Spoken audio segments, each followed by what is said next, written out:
Galasiërs 5, waar vanaf die eerste vers en as ons dit klaar gelees het, sal ons verenig in gebed. So, kom ons luister dan saam na die woord van die Here as ons dit saam ook lees.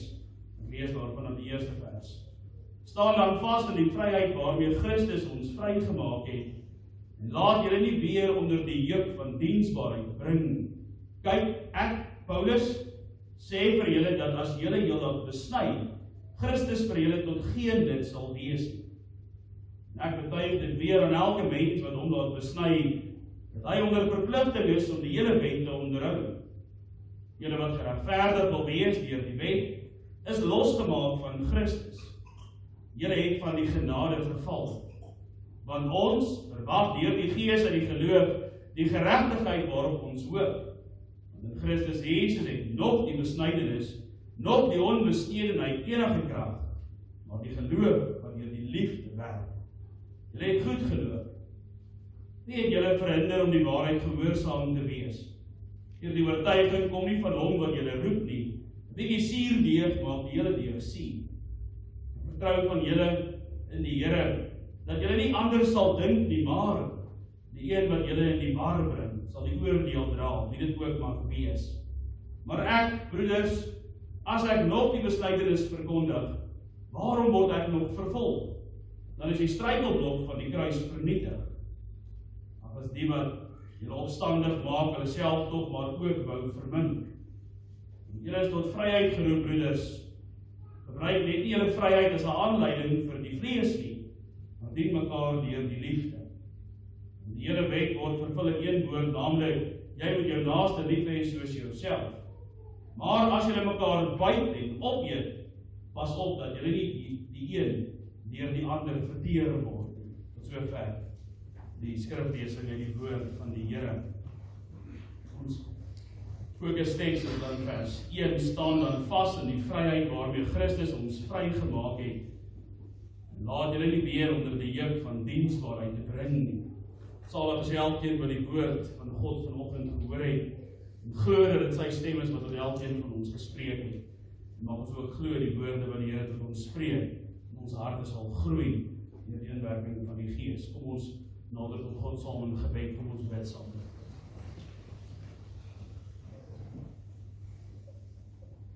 Ons almagtige God en Hemelse Vader, op hierdie oggend saam met die serafs daar in Jesaja se roeping, besy ons uit van opregtheid en aanbidding. Heilig, heilig, heilig. U is die Here van die leerskare, daar is geen een soos U nie. U is die ganse ander altyd oral dieselfde.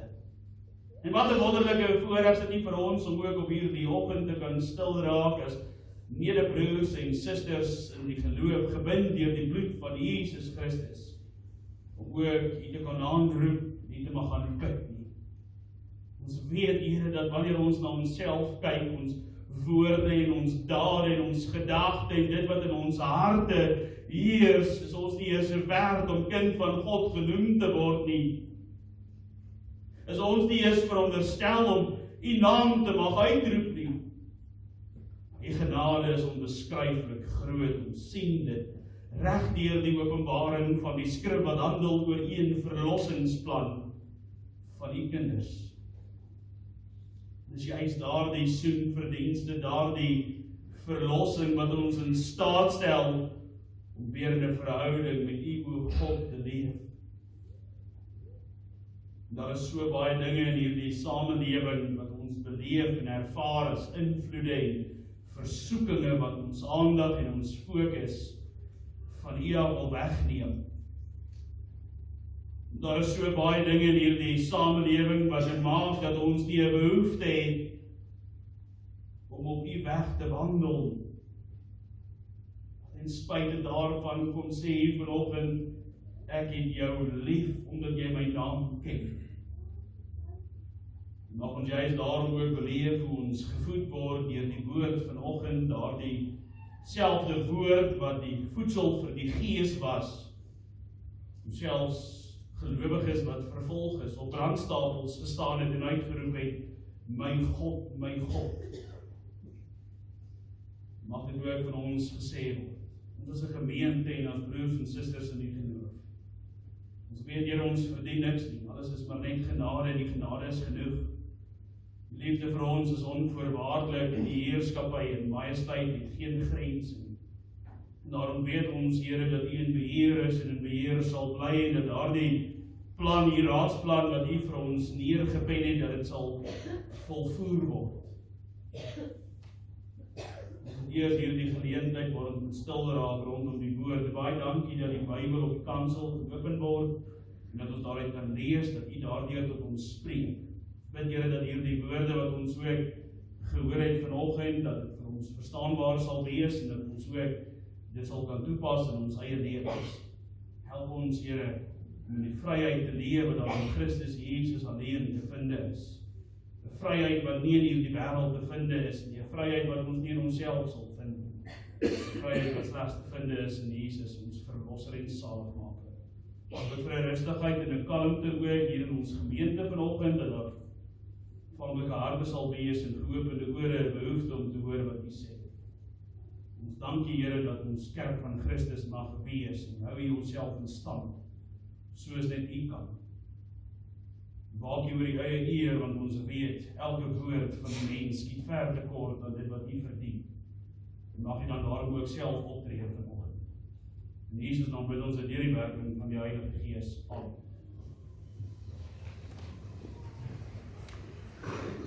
Geliefde gemeente van ons Here Jesus Christus, stel jou net so vir 'n oomblik voor, daar is 'n slaaf wat sy lewe lank onder 'n swaar juk moet leef.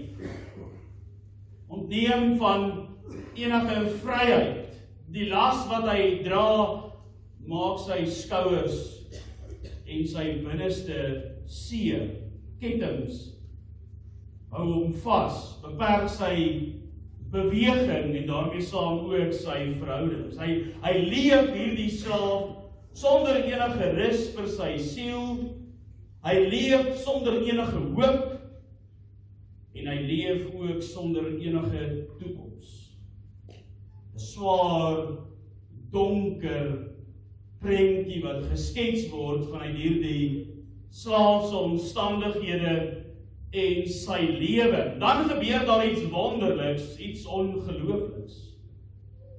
Iemand betaal hierdie slaaf se losprys. Iemand kom en betaal die prys vir daardie slaaf, dat die slaaf kan vry wees. Hierdie swaar juk word onmiddellik van sy skouers gelig.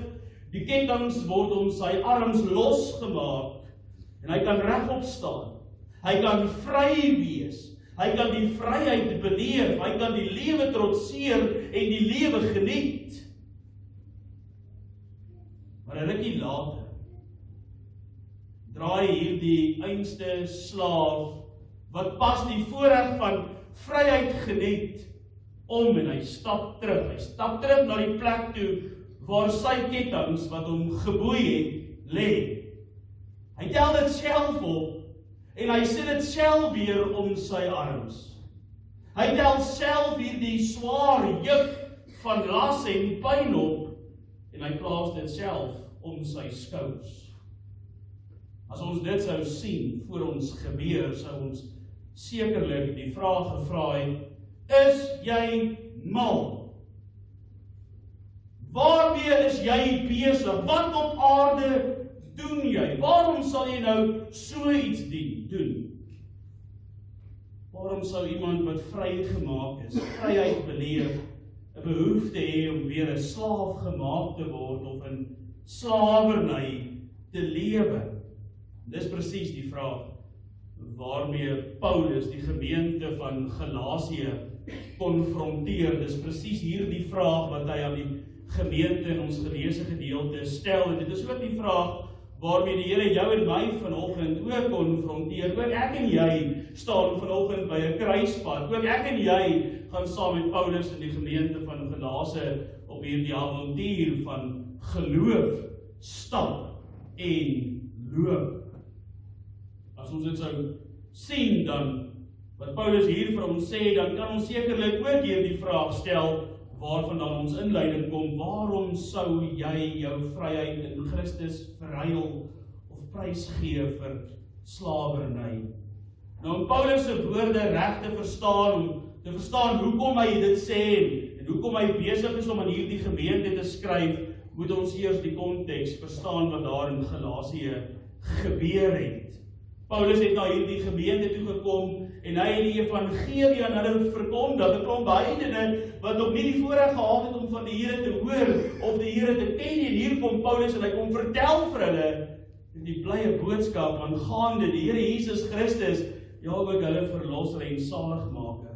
Nergens lees ons in hierdie brief dat Paulus vir hulle gesê het dat hulle eers hulle self moet verbeter nie of eers hulle sake moet gaan regstel voordat die Here hulle sal aanvaar of dat hulle aan die Here sal kan behoort nie. Nergens lees ons dat Paulus vir hulle sê, julle moet eers die wet van Moses onderhou nie, en wanneer julle dit reg kry, dan kan julle eienaarskap neem oor hierdie nuwe identiteit wat daar te vind is in Jesus Christus. O nee, Paulus het met hierdie heidene, hierdie mense gepraat en hy het die evangelie verkondig. Hy het vir hulle vertel, deur Jesus Christus het na hierdie wêreld toe gekom om sondaars te red. Hy het na hierdie wêreld toe gekom om hierdie swaar juk en las van die onderhouding van die wet van hulle weg te neem en dit volmaak te onderhou. Hy het na hierdie wêreld toe gekom om aan 'n houtkruis vasgeslaan te word vir die straf op hulle sonde en oortredinge en ongeregtighede. Hy het hulle geleer, elkeen wat in hom glo, sal uit genade gered word. Die fondasie van die gereformeerde leer, genade alleen, genade solus gratia, genade alleen. Wat 'n wonderlike belydenis. Baie mense het gereageer op hierdie verkondiging van Paulus. Hulle het goed gereageer daarop en hulle het dit geglo. Hulle het die vergifnis leer ken wat daar te vind is alleen in Jesus Christus. Hulle het ontdek wat dit beteken, nie net om dit te hoor nie, maar om dit te voel en te ervaar wat dit beteken om kind van God te wees. Hulle het geweet wat dit beteken om te voel hoe die kettinge van slawerny losbreek. Hulle het geweet hoe dit voel wat dit as daar staan dat jy vryheid in Christus Jesus beleef. Hulle het gevoel onmiddellik hoe alles wat hulle bind hier op aarde losbreek, ja, selfs ook die greep van die magtige Satan. Maar nadat Paulus vertrek het daar ander leraars opgedaag en hulle het gesê, dit is nie goed dat hulle net in Jesus glo. Dit is nie genoeg dat 'n mens net in die Here Jesus Christus glo nie. As jy regtig aan God wil behoort, dan moet jy jouself eers laat besny en die wet van Moses heeltemal onderhou. En dit klink baie onskuldig, dit klink amper reg, dit klink asof dit die doel en die bedoeling van die openbaring van God se woord vanuit die Ou Testament is.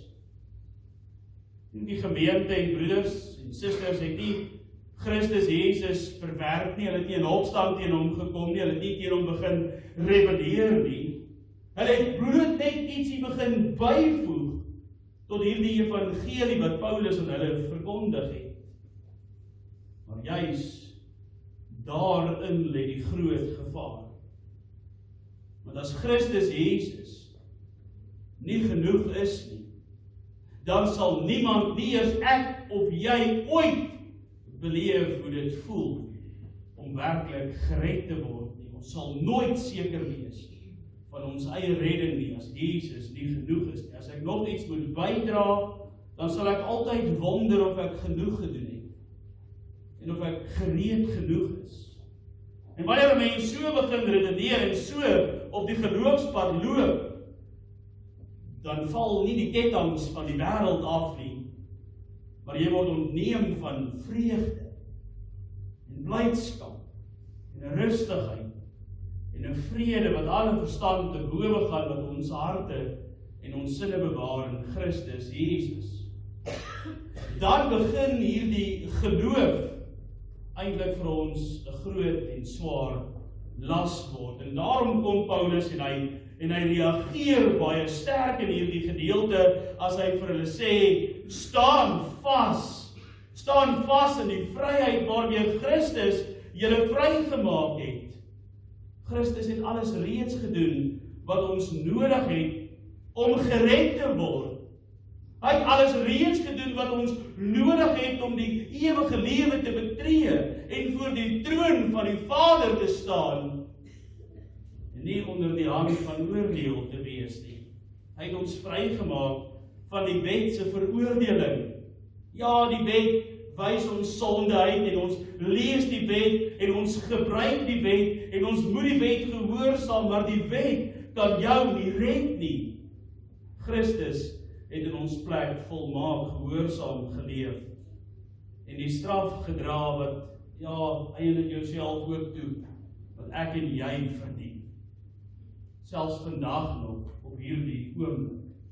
Hy het ons vrygemaak van die mag van die sonde, hy ons deel gemaak in sy oorwinningskrag, sy opstandingskrag, wat in ons leef, wat ons in staat stel om anders te wees as die wêreld.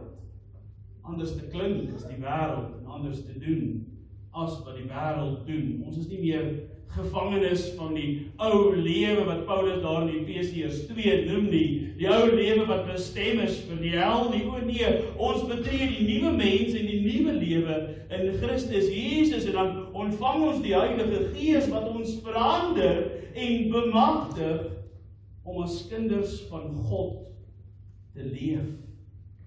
Die grootste voorreg wat daar onder die son te vind is om in die duisternis gered te word en kinders van God genoem te word.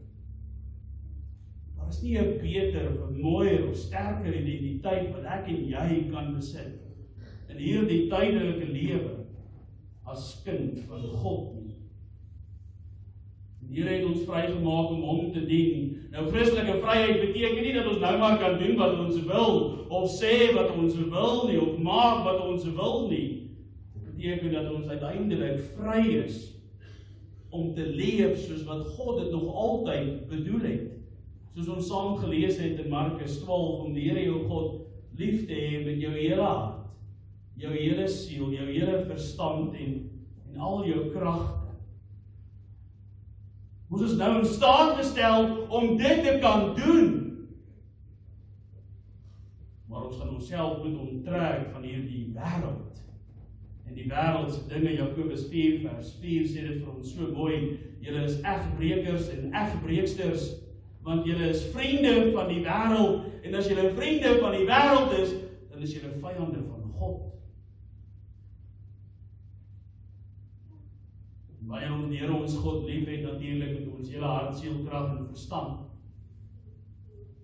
dan sal ons in 'n geestelike harmonie saamleef, ons sal ons naaste lief hê, soos onsself, daar sal 'n eenheid in die gees en die godsdiens heers, wat nie gestuit kan word nie, en wat 'n vingerafdruk sal laat, wat nooit weggeneem of verwyder sal word nie.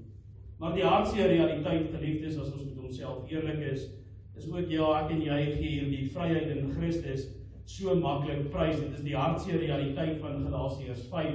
Dit is wat hulle daar beleef het. Die Galasiërs het begin as mense wat op Christus alleen vertrou het. Hy was die hoeksteen en hy was die rots van hulle bestaan en hulle belydenis.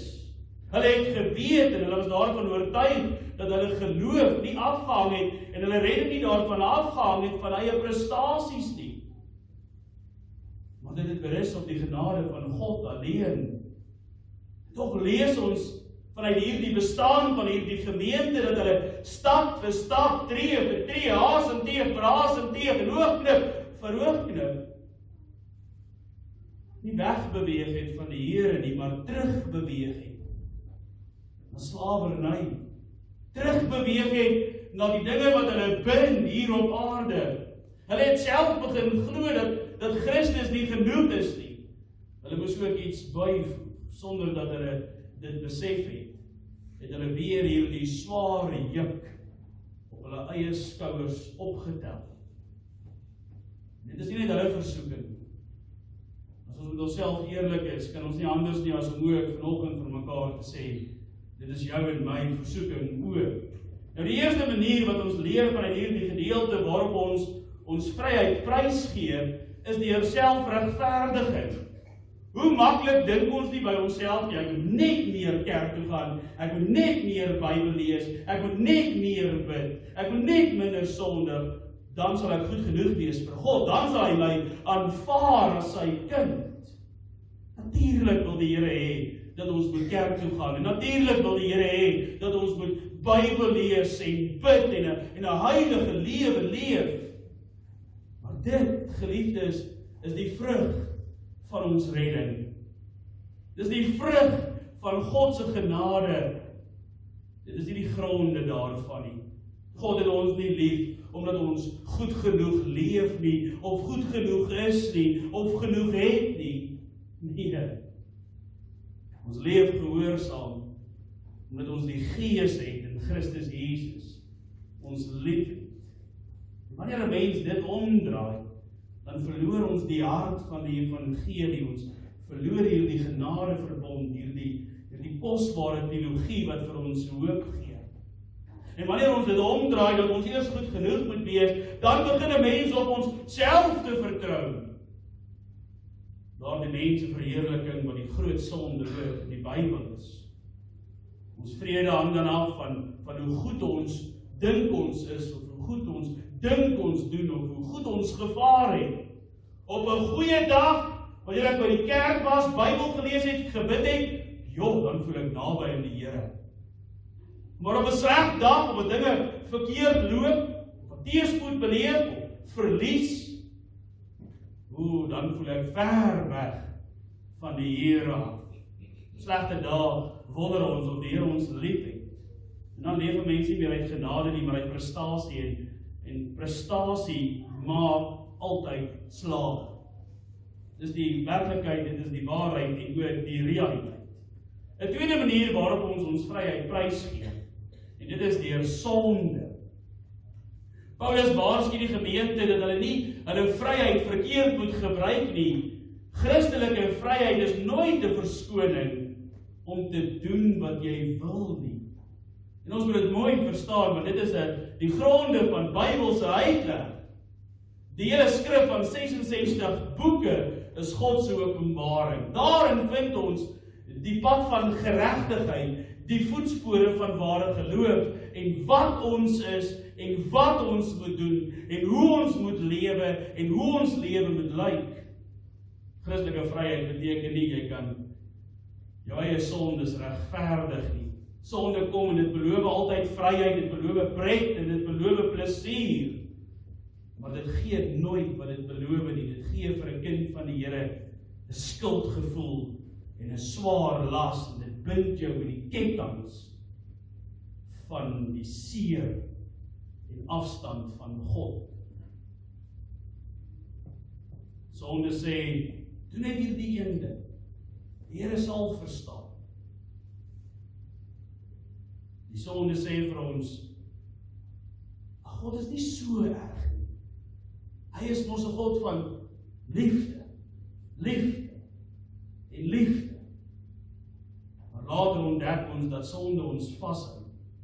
Dit steel ons vrede. Dit beskadig ons verhouding met ander mense en geliefdes. Dit bring verdeeldheid in huisgesinne en selfs ook in gemeentes. Daarom sê Paulus dat hulle mekaar nie moet byt en verskeer nie, maar mekaar in liefde moet dien. Sonde maak altyd minder vry as wat dit beloof het. Dis die waarheid. Julle kan gerus Dawid se verhaal gaan lees. Hy is 'n baie goeie voorbeeld van iemand wat opgevreet is. Hy sê dit het hom gebrand soos somergloed, soos die vuur van die son, kan ons dit sê.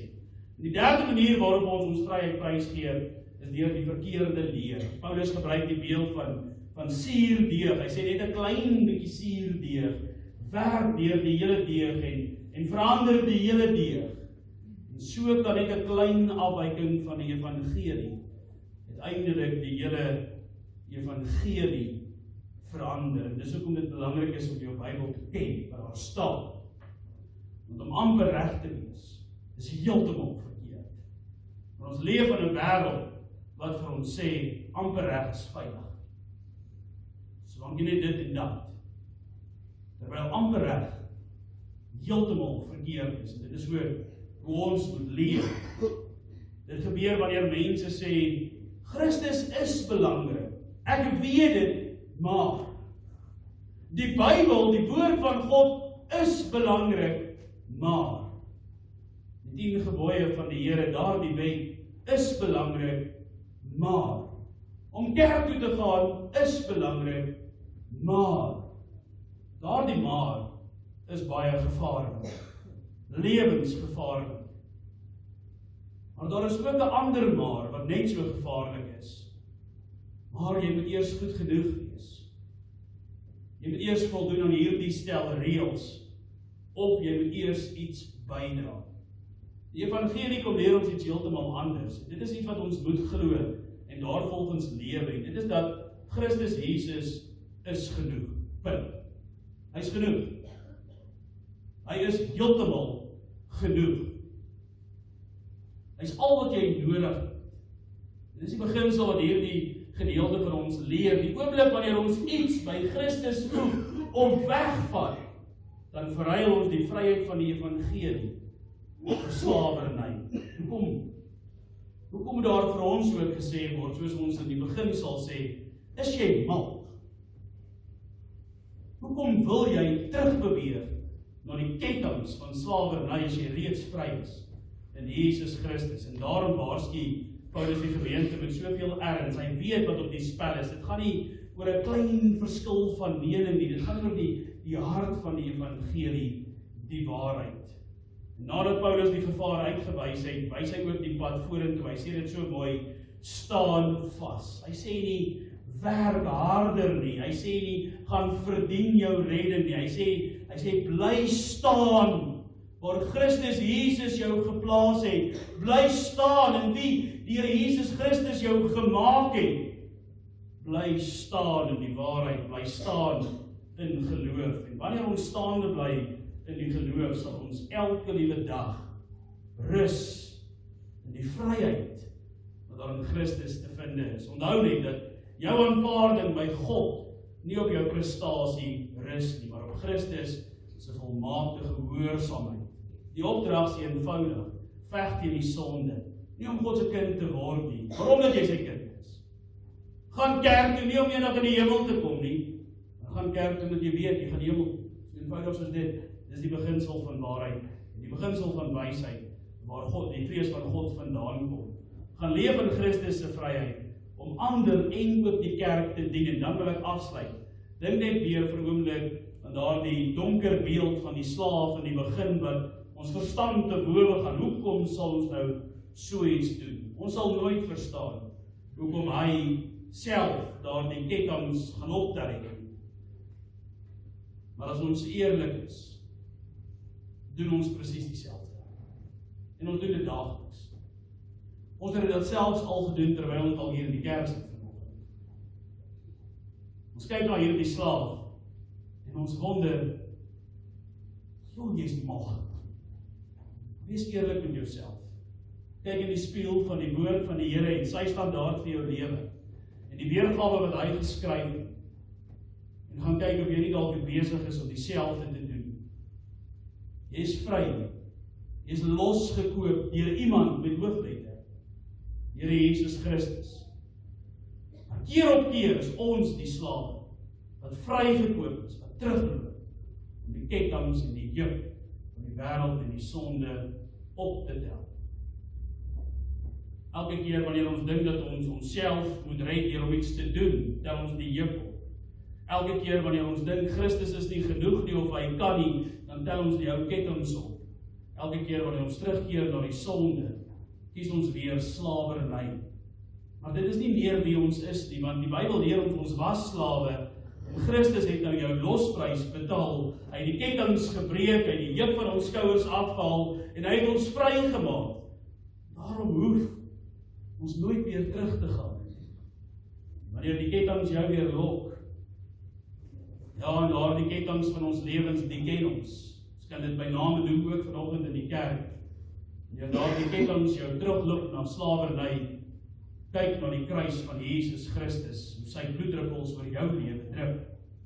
Wanneer skuld jou aankla, kyk na die leë graf, dat ons 'n voorspraak het wat die Vader intree vir ons. En wanneer jy wonder of jy genoeg is, of genoeg doen, onthou net die woorde van die Here Jesus Christus, dit is volbring. Hy is genoeg. Hy was nog altyd genoeg. En hy sal ook altyd genoeg wees. Staan daarom vas in die vryheid wat daar te vind is in Christus Jesus, waarmee hy ons vrygemaak het, en moet asseblief nie meer 'n slaaf word nie. Dis die reg. Amen. Kom ons dank. Ons almagtige God en Hemelse Vader, baie dankie dat U ook deur die woord vanoggend tot elkeen van ons gespreek het, ons ook sien dat Paulus ook omgee oor 'n gemeente wat hy bedien het, en dan later gehoor het dat hulle afgewyk het van dit wat hy vir hulle geleer het. Maar dit gebeur ook so met ons, selfs na vanoggend se prediking is die kanse baie hoog en goed, dat ons sal verval in sonde en kettinge van invloede en die bose. Ook ons aan so gereeld die evangelie plus aan. Die evangelie plus maar jy sal verstaan. Terwyl as ons die woord reg lees en interpreteer, dan verstaan jy nie, want jy het ons juis nuut gemaak. En daarom het ons nou hier die vryheid om hier die nuwe mens te wees en daarvolgens te leef. En mag dit so van elkeen van ons gesê word. Mag ons so leef dat niemand ooit hoef te lieg by ons begrafnis. Laat ons so leef dat wanneer mense na ons kyk, dat hulle 'n lig sal sien en nie die duisternis, want ons werke is boos. Ek dink in besonder ook aan diegene wat in moeilike omstandighede verkeer. En dankie Here dat U ook die pilaar en die hoeksteen en die rots van ons gemeente is. Dankie dat U self ons as 'n gemeente in stand hou en dra. Dankie dat ons weet, Here, dat U self ook vir ons gegee het om vrede te beleef en volkomme blydskap. Ons dink in besonder ook aan ons broeders, verkies is tot die verskeie ampte van ouderling en diaken, se name ons binnekort ook sal aflees vir approvasie. Ons vra Here dat U met hul en hul huisgesinne sal wees ook in hierdie tyd, en dat hulle sal reageer op die roepstem van die lewende God, net soos Jesaja gereageer het. Hier is ek, stuur my, gebruik my. Ons vra Here dat U ons ook in hierdie dag sal seën met die kwartaale wat begin, dat ons ook die onderwysers, die kinders en die ouers, dat dit ook 'n geleentheid in die kwartaal sal wees, dat ons sal gebruik en benut om U te eer en die vryheid van Christus te leef. In Jesus naam bid ons dit deur die werking van die Heilige Gees. Amen.